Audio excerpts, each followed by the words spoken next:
Saludar, por supuesto, este esfuerzo que se está haciendo en Colombia por la paz. Es un proceso duro, complejo, y todos los que hemos sufrido la violencia de la irracionalidad tenemos que estar atentos y felicitarnos de que se abra un camino para la paz. Y por supuesto saludar a nuestros anfitriones de Arequipa, que es la primera ciudad del Perú, según me decía mi padre, que era un arequipeño militante. La segunda ciudad es Lima, ¿no? Y Arequipa es ahora una metrópoli regional, ¿no? Y una metrópoli regional bajo la definición que da nuestro Sistema Nacional de Ciudades, ¿no? Este sistema de ciudades que empieza desde una metrópoli nacional, que es Lima, pasa por las metrópolis regionales y va incorporando una serie de grupos de ciudades, ¿no? En función de la población. Ahí están las definiciones. Para que tengamos una idea, tenemos una ciudad metrópoli nacional de casi 10 millones de habitantes, 8 metrópolis regionales, hasta hace poco eran 3 y lo vamos a ver. Tenemos 20 ciudades de más de 100.000 habitantes y 45 entre 50 y para arriba, ¿no? Entonces tenemos un sistema bastante, disgregado, pero también un alto nivel de concentración, ¿no? Y tenemos al final, están los... Uy, acá no se ve nada. Bueno, los dos últimos casilleros corresponden a centros poblados rurales, ¿no? Ese es nuestro sistema. Y lo que ahora se están proponiendo, esto es un documento que está en trabajo por el Ministerio de Vivienda, es integrar estas ciudades o este sistema realmente en algo que funcione, ¿no? Y entonces se habla de subsistemas, sistemas y 5 macrosistemas, ¿no? El de Lima, ¿no? Que a su vez se divide en 2 sistemas, Lima y Huacho, el del norte, el del centro, el del centro-sur y el de sur, que es donde estamos ahora en Arequipa, ¿no? Quizá esto se hace para corregir de alguna manera el despropósito que se cometió, y lo digo con mucho pesar porque fue en el gobierno en el que yo tuve una gestión pública, a pesar de que no era esa mi responsabilidad, pero se convirtieron los departamentos en regiones. Y claro, entonces no hay una planificación territorial a escala adecuada, ¿no? Entonces, de alguna manera creemos que este esfuerzo lo que pretende es corregir esto, por lo menos a nivel de planificación. Y pretende además definir que es una metrópoli regional y en esencia es una cabecera de macrosistema, es decir, es una ciudad clave dentro de esta nueva configuración de la ciudad. Y que por supuesto tiene influencia en otros centros urbanos y en las áreas rurales, un poco bajo la lógica esta del urbanismo funcional que está de moda pues ahora, ¿no? Uy, se colgó. Ahora, ¿cuáles son las metrópolis regionales? Bueno, está Lima, que es la gran metrópoli nacional, y hasta hace poco estas eran las 3 metrópolis regionales, ¿no? Arequipa, Trujillo y Chiclayo. Ahora, en esta propuesta se han incorporado otras, ¿no? Piura en la costa norte, Iquitos en la Amazonía, lo mismo que Pucallpa, Huancayo en la Sierra Central y el Cusco en la Sierra Sur. La idea es darle, digamos, más coherencia a este sistema, y entonces las metrópolis regionales adquieren un nivel de importancia dentro de este proceso muy, muy trascendente, ¿no? Por primera vez quizás se plantea esto como un objetivo nacional, y creemos que este es el eje del desarrollo territorial, ¿no? Porque se habla mucho de las ciudades intermedias, pero ¿cuáles son las ciudades intermedias? ¿Desde qué población? Y nosotros pensamos que hay que empezar por algo, ¿no? Y esta es una buena medida. Todas estas ciudades, como se va a ver aquí, las que están, bueno, la roja es Lima, y además he tenido que acortar la escala porque si no saldría del cuadro, ¿no? Las 3 siguientes son Arequipa, Trujillo y Chiclayo en verde, y las otras son las nuevas metrópolis regionales bajo este mismo planteamiento. Todas estas ciudades tendrán más de 500.000 de habitantes el año 2025. ¿No? Acá también se produce un fenómeno de transición demográfica, caída de las tasas de crecimiento de población y también de la deformación de nuevos hogares. Pero miren, aún a pesar de esto, en 10 años, las 8 metrópolis regionales apenas alcanzarían a la mitad de la población de Lima y Callao, o sea que seguiría existiendo esta superconcentración de la que hablamos. Y bueno, también hay una concentración de la producción, ¿no? Digamos que casi la mitad de la producción del país se da en la región Lima-Callao. En las regiones de donde están las metrópolis regionales se produce aproximadamente un 27% y en el resto de regiones el 23%, ¿no? Entonces la producción también refleja esta concentración. Sin embargo, debemos decir que 10 años antes la producción de Lima era de 57%, o sea que hay una tendencia ya hacia la descentralización de la producción y finalmente el ingreso de la riqueza. Pero es un proceso lento. Y el gran problema, y en realidad creemos que aquí está el gran desafío para las metrópolis regionales, pensadas en esta lógica de recibir, ¿no es cierto?, este encargo de ser los que, vamos a decir, lleven el tren del país, porque bien se ha dicho acá que el éxito de las ciudades es el éxito del país. Pero miren, cuando analizamos la competitividad de estas regiones, las líneas verdes, que son las de las 3, digamos, metrópolis regionales tradicionales, no son las más competitivas, ¿no? Y hay otras ciudades que tienen un rol menos importante en este sistema, que tienen un nivel de competitividad mayor. Esto es un gran desafío y aquí es donde está el problema. A veces nos preocupamos por cuánta población tienen, pero ¿qué importa cuánta población tienen? El asunto es cuán competitivos somos. Ese es el elemento central y tiene que ver mucho con lo que se ha mencionado aquí, esta necesidad de generar infraestructuras, de hacer que el asunto efectivamente camine. Por supuesto tenemos un gran desafío porque 2 de las metrópolis regionales que están en la Amazonía peruana, que son Iquitos y Pucallpa, son las menos competitivas. De hecho, la última, ¿no?, de todas las regiones, ahí están todas nuestras regiones, ¿no?, es la región en donde está justamente esta ciudad, ¿no? Ahí hay un fuerte desafío. También hay una demanda de vivienda, es decir, sin pensar en que haya mucha migración, las metrópolis regionales concentran casi un cuarto de la demanda futura de los siguientes 20 años, ¿no? Son más o menos 600.000 unidades de vivienda. Y eso también es una oportunidad, ¿no? Nosotros, si consideramos que un promedio razonable de precio para esas viviendas es de $60.000, multipliquemos y haremos una idea de cuál es el mercado existente en los siguientes 20 años en estas ciudades. Por supuesto, otra vez Lima concentra casi la mitad de estos 2,5 millones de hogares que se van a formar en las 35 ciudades más grandes del país, las 40 ciudades más grandes del país en los siguientes 20 años. Ahora, en estas metrópolis regionales, si nosotros pensamos en una densidad media, no cometamos el error de volver a plantear las áreas de expansión de la ciudad de baja densidad. Yo hasta ahora no encuentro por qué es que se hace eso. Se lo hemos pedido, tengo amigos urbanistas, termino pensando que es una cuestión de costumbre. Si pensamos en una densidad media, pues necesitamos para estas 8 ciudades no menos de 7.000 hectáreas de suelo nuevo. ¿En dónde se localizará? Bueno, nos lo dirán los urbanistas, pero los números no mienten. Esa es la necesidad. Si se construyen menos viviendas es porque la gente se fue.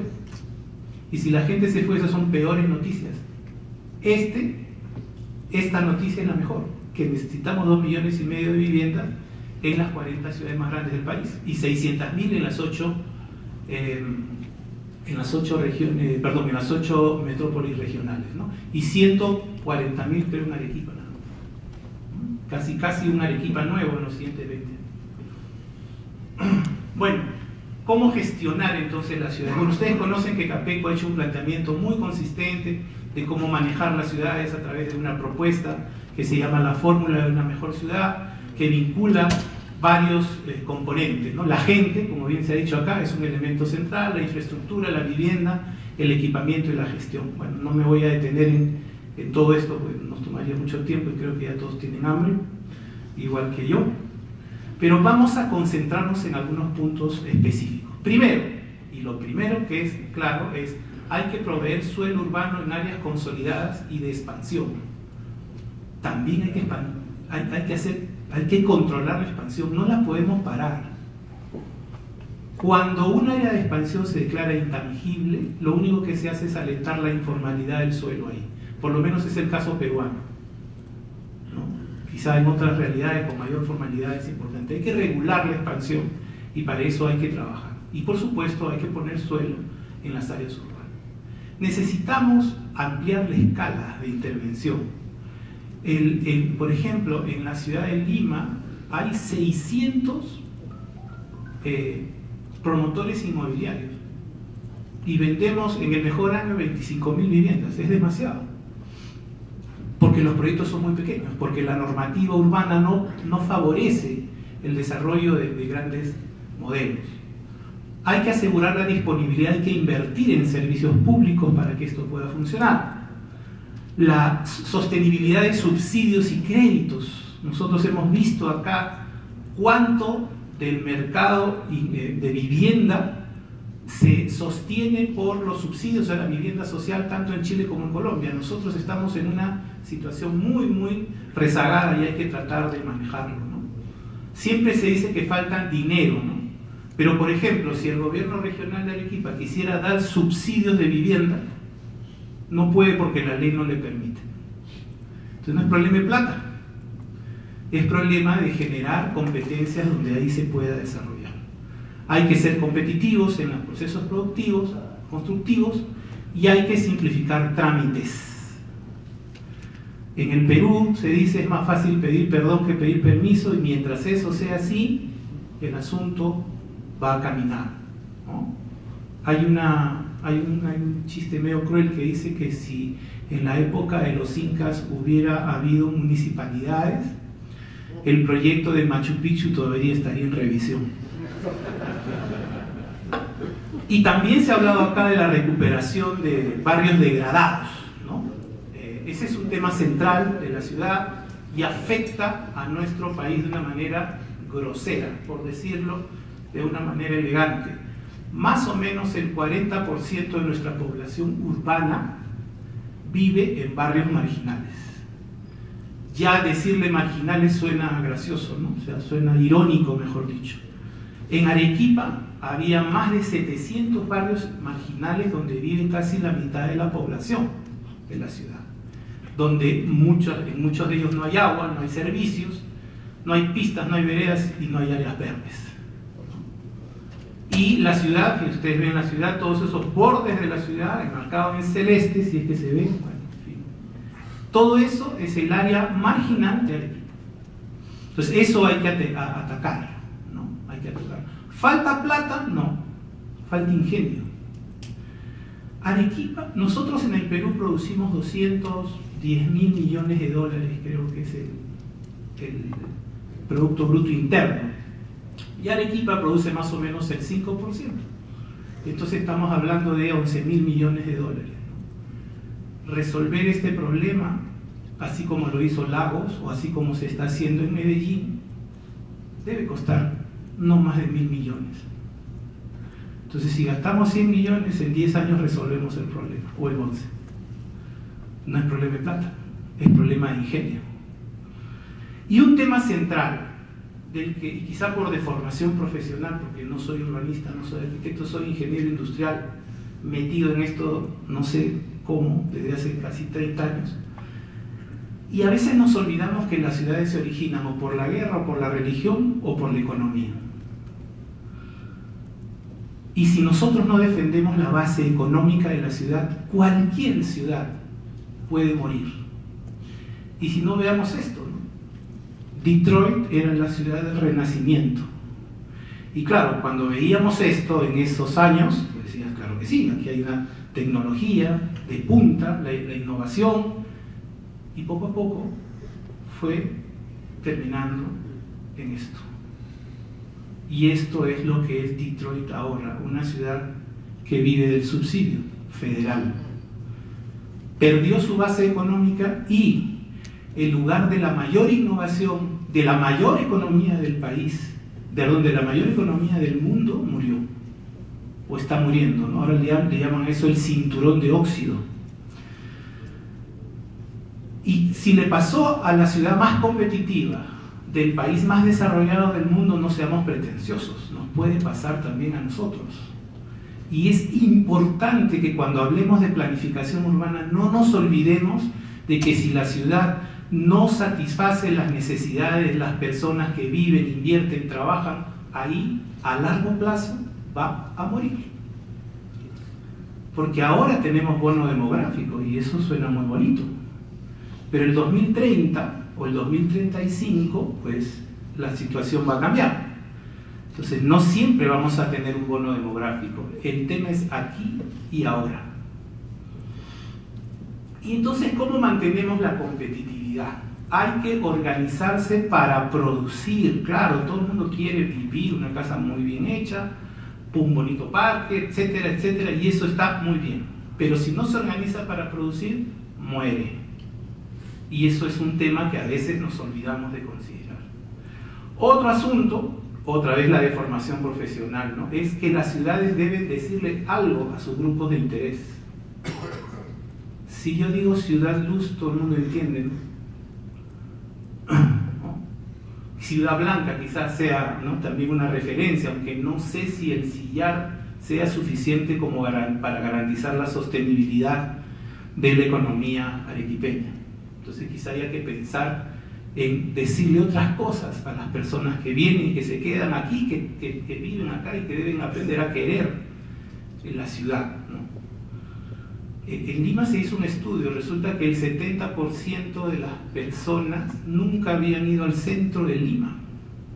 ¿Qué referencia podían tener de su propia ciudad?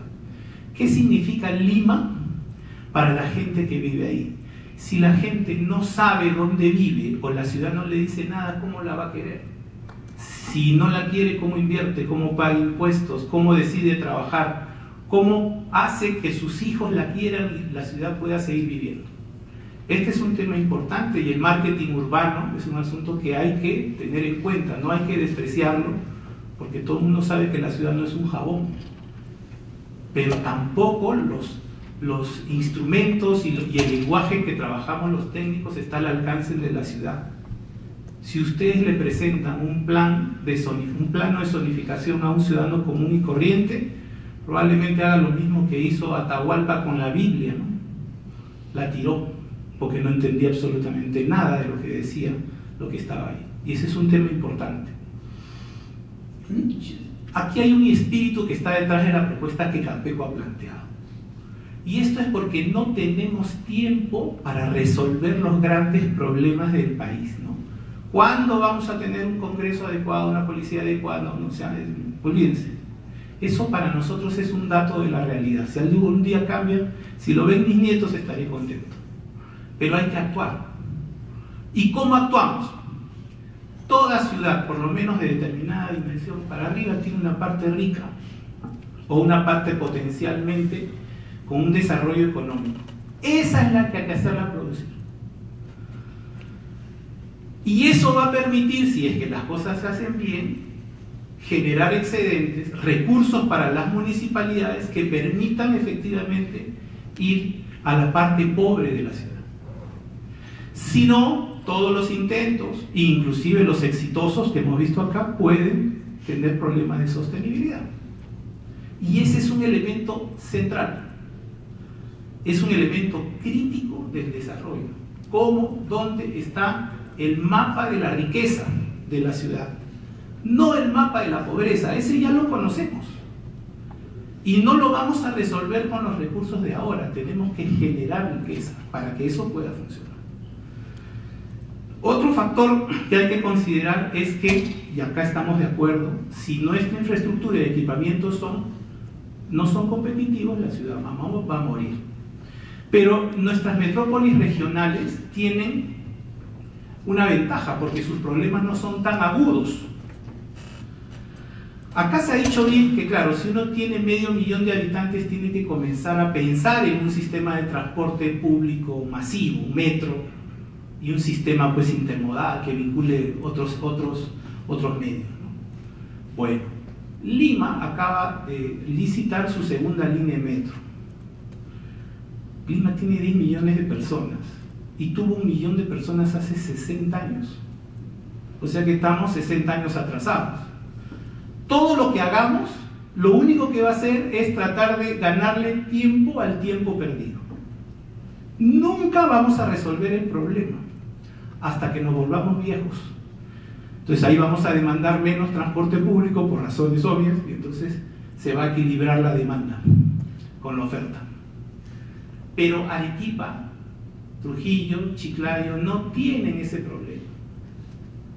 Entonces, si se plantea el desarrollo, hoy día que hay 900.000 habitantes en Arequipa, 800.000 en las otras dos ciudades, un sistema que efectivamente funcione, cuando se llegue al 1 millón de habitantes, efectivamente vamos a impactar sobre la ciudad y todo lo que hemos visto en Lima puede evitarse. Entonces, una gran posibilidad para el desarrollo. Y así en todos los equipamientos. Y también se ha dicho que se necesita vincular la planificación con la gestión de suelo. Bueno, esto me lo voy a pasar porque esto es un poco lo que nosotros decimos que debería hacerse, ¿no? O sea, pasar de una ocupación del suelo inspirada en la estructura predial rural a una en la que funcionen efectivamente los planes antes y que permita un mayor desarrollo. Pero lo que quiero ver es un ejemplo de cómo esto puede funcionar. Este es un proyecto que se ha hecho en el Perú, se hizo hace un montón de tiempo, y aquí está Rodolfo Braganini, que trabajamos juntos justamente para sacar este proyecto adelante. Este proyecto está en unas, fíjense, este es el Agustino, está ahí en rojo, lo que está aquí es el centro de Lima, esta es el Jirón Ancash, todo esto son barrios pauperizados de una zona muy cercana al centro, ¿no? Y este de aquí es el barrio más tranquilo de Lima. Nosotros teníamos una espectacular vecindad porque eran las fosas comunes del cementerio de Lima. Es el único proyecto en el cual no tuvimos quejas de los vecinos. Este era un cuartel abandonado en el medio de esta ciudad y se desarrolló sobre 23 hectáreas un proyecto de vivienda. Nadie quería este terreno. Nosotros le pedimos a los militares, que son los grandes especuladores de suelo en nuestras ciudades, que tienen un suelo inmovilizado, y como 30 terrenos, nos dieron porque se pensaba que ahí no podía hacerse nada. Nadie estaba de acuerdo en este proyecto. El alcalde provincial era un enemigo de este proyecto y movilizó a toda la gente porque lo que quería era hacer un parque industrial. El alcalde distrital del distrito más pobre quería hacer un parque industrial. Y decía que no había problemas de vivienda en su distrito, la municipalidad provincial no tenía ningún interés en hacer un cambio, un plan específico, todos estaban en desacuerdo. Entonces, bueno, hubo una coincidencia que fue que en un cerro vecino, el cerro de Catalina Huanca se llama. Es bien gracioso eso porque ocurre que cuando Pizarro captura al Inca, le pide pues un cupo, ¿no? O sea, eso de la construcción viene desde hace tiempo. Y entonces el Inca les dice, bueno, les voy a dar 3 cuartos llenos de oro y de plata. Pues entonces, desde todo el imperio comenzaron a llevar oro, pero cuando se enteraron que ya lo habían matado al hombre, entonces Catalina Huanca, que era una coya, o sea, era una princesa, dice que enterró el tesoro en el cerro.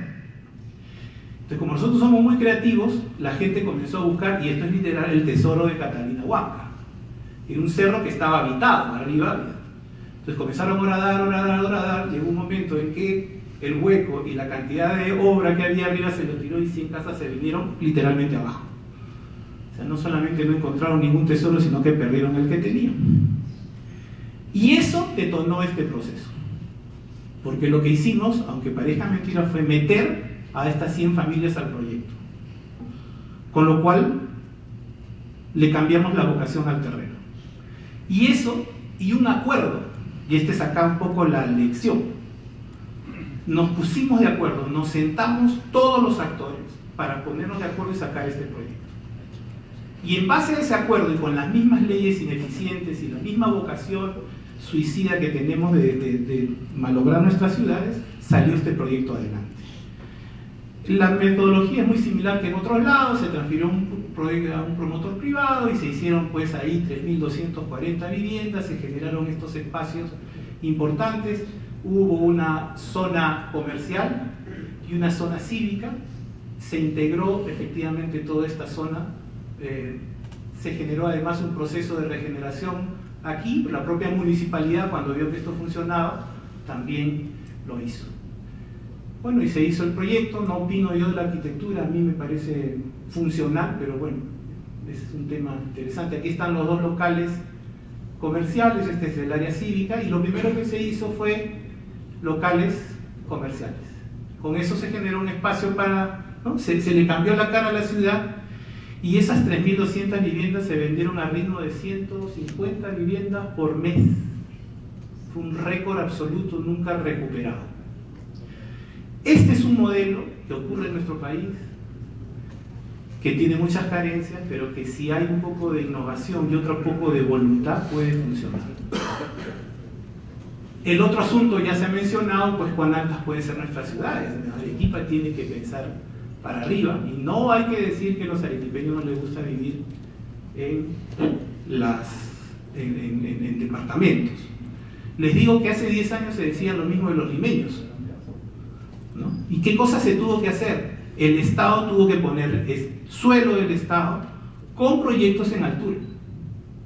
Y los promotores, digamos, compartiendo el riesgo, pues entraron, funcionó, y ahora fácilmente tenemos partes de las ciudades en donde hay 30 pisos sin ningún problema, ¿no? Y la gente no tiene miedo. Es más, los estudios de mercado revelan que la gente ahora quiere vivir en pisos intermedios. ¿Por qué? Porque es más difícil que le roben, pues, ¿no? Aunque ya hay casos de ladrones que han entrado a edificios. Pero claro, si yo vivo en el piso 1 es más probable que me roben que si vivo en el 10. Entonces ahí hay otra ventaja. ¿Cómo encarar el desafío en Arequipa o en las metrópolis regionales? Primero, aquí hay una ventaja, aunque está en discusión todavía, el tema del plan de desarrollo urbano. Es una de las pocas ciudades que se ha adoptado un plan de desarrollo urbano más o menos funcional. Y eso es una gran fortaleza. El gobierno regional, con el que estamos trabajando, tiene bueno, acá tenemos un exceso de gobiernos regionales. Entonces eso, que es una debilidad, convirtámoslo en una fortaleza. ¿Por qué? Porque los gobiernos regionales están encargados de la gestión del suelo estatal en su región. O sea, son los que le pueden generar riqueza a esto. Segundo, porque pueden implementar programas de vivienda. Y tercero, porque están encargados del desarrollo industrial regional. O sea, tienen todas las competencias para funcionar. Y se pueden generar su propio marco. Que es un poco lo que Capeco, bajo esta iniciativa de Una Mejor Ciudad es Posible, está tratando de ayudar. Nos estamos involucrando en un esquema de asistencia técnica con un equipo técnico que ha formado Capeco. Nos gustaría tener un instituto como el que tiene Chile, la Cámara Chilena, pero no podemos esperar a que eso ocurra. Y como se dice acá, trancas y barrancas, estamos tratando de ayudar al gobierno regional de estas ciudades metrópolis regionales. Y en Arequipa estamos trabajando esto, como bien lo ha mencionado aquí la gerente de vivienda regional con la que estamos trabajando. Y eso es lo que hemos planteado, hacer un programa regional de vivienda y suelo, y así lo hemos llamado, y no hay ninguna restricción legal para que el gobierno regional lo pueda hacer. Es más, es su competencia. Sería el primer plan regional de vivienda y suelo que hace un gobierno regional en el Perú, a pesar de que son 26 gobiernos regionales, tenemos más regiones que Francia, a pesar de que tienen las competencias. No es problema de ley, es problema de voluntad política, y felizmente acá la tenemos. Bueno, y hemos trabajado una estructura del plan y estamos yendo, esto algo ya lo ha mostrado la arquitecta Dueñas, una serie de programas que estamos perfilando para que esto funcione, lo estamos haciendo, naturalmente lo hace el gobierno regional, pero con un equipo nuestro, ¿no? Y, bueno, en fin, hasta programas de destuburización. El Perú tiene una ley de destuburización súper potente que no se usa, ¿no? También programas de vivienda rural, en fin, ¿no? con experiencias que ya se tenían, ¿no? Entonces esto está encaminado. Y tenemos un tema más ambicioso en el que también hoy día nos hemos reunido en medio de estos intermedios con el asesor del gobierno regional. Nos dice que ya la propuesta que ha hecho Capeco para poder desarrollar este clúster minero en el puerto de Matarani ha sido, ya cuenta con la aprobación de los equipos técnicos, ¿no? Entonces hay que hablar ahora con la gobernadora para ver si es que esto puede salir. Y la idea es que crear un área industrial y logística en unas 100 hectáreas de este puerto, que es el puerto que recibe el 60% de la producción minera del Perú. A ver si no es necesario un clúster de servicios mineros. Hay que hacer un estudio de mercado, pero la intuición nos dice que eso funciona. Y a eso le hemos puesto vivienda, y en general vamos a hacer una propuesta de desarrollo urbano de todo Matarani, porque no vamos a crear esta instalación y mantener la ciudad igual. Es una ciudad muy pequeña, entonces se puede hacer perfectamente. Esto es un poco lo que nosotros creemos que se puede hacer. Bueno, esta es la propuesta que hemos planteado, es un proyecto casi ya firmado. Entonces, las metrópolis regionales para nuestro país son en realidad no el complemento, sino la base de una estrategia de competitividad sostenible en el país. Tienen que crecer, sí, tienen que consolidarse, sí, pero tienen que ser más competitivas. Segundo, no se necesitan competencias adicionales. Sí, hay que hacer una ley de desarrollo urbano, sí, estoy seguro, ley de suelo, sí, pero mientras sale, estamos todos muertos. Que salga, y saldrá, pero a veces yo pienso que en el Perú solo se necesita una ley más. Ley tal, artículo único, cúmplanse todas las anteriores. Con eso creo que podríamos avanzar en términos objetivos, porque la ciudad finalmente es una oportunidad. Y acá el mensaje que tiene Capeco, inspirado en grandes ejecutores que han tenido éxito en el manejo de la ciudad, es que la ciudad tiene muchos problemas, pero no ha habido país que se haya desarrollado con una mayoría de su población en áreas rurales, ¿no? La Arcadia agrícola está bien para los cuentos, pero si una ciudad no se desarrolla, si el sistema de ciudades no funciona, el país muere. Y nuestras ricas montañas, hermosas sierras, de nuestros valses, pueden terminar como Detroit. Finalmente, ¿no? Este es un poco el espíritu que nos mueve. La ciudad no es un problema, es la solución. Mucha gente tiene una visión pesimista acerca del futuro de las ciudades. No es mi caso, no es del de él y no es el de nosotros, sino es el de Capeco. Francisco Sores, el presidente de Capeco, es el gran impulsor en realidad de esta proyección social de Capeco. Piensa igual y todos los días lo recordamos. Dice además Lerner que el problema de la ciudad o los desafíos de la ciudad no son cuestiones de escala ni de recursos financieros. No hay que tener el plan perfecto ni tener todo en el fideicomiso metido. Si esperamos eso, vamos a perder las oportunidades. Y nada es peor que tener un fideicomiso de una ruina. Y tercero, que es un poco lo que hemos inspirado ya en acción, ya no estamos en la fase de propuesta sino de la acción, es voluntad política, y acá felizmente tenemos una gobernadora regional joven e inteligente y con muchas ganas de hacer las cosas. Solidaridad, hay que pensar en la ciudad pobre, sí, claro que sí, no hay que olvidarla, pero hay que generar los recursos para que esto funcione. Tener una estrategia, no hay que ser las cosas a tientas, ¿no? Hay que saber dónde está el camino.